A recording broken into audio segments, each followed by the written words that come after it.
ఇంకొకళ్ళు వస్తారని భయం లేదు మాకు, వాళ్ళు రారని మాకు తెలుసు. కానీ ఒక పని చేసేటప్పుడు రోజు లాక్కుంటా పీక్కుంటా లాక్కుంటా తిట్టుకుంటా, అంటే ఒక సామెత ఉంటుంది కదా, తల్లిదండ్రులు తిట్టుకుంటా లేస్తే పిల్లలు కొట్టుకుంటా లేస్తారు.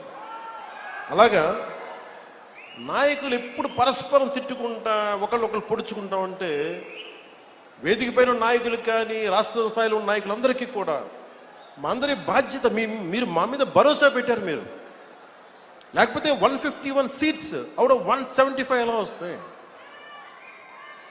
94% స్ట్రైకింగ్ రేట్, 93% కూటమికి, జనసేనకి 100% స్ట్రైకింగ్ రేట్. ఇవన్నీ ఎందుకు ఇచ్చారు? నేను పదే సభలు ఇదే చెప్తున్నాను, కూటమికి కూడా ఇదే చెప్తున్నాను, కూటమి నాయకులందరికీ కూడా. దయచేసి దీన్ని ఒకళ్ళు ఎక్కువ ఒకళ్ళు తక్కువ కాదు, అందరం చాలా అవసరం, ఒకళ్ళకొకళ్ళు అందరం చాలా అవసరం.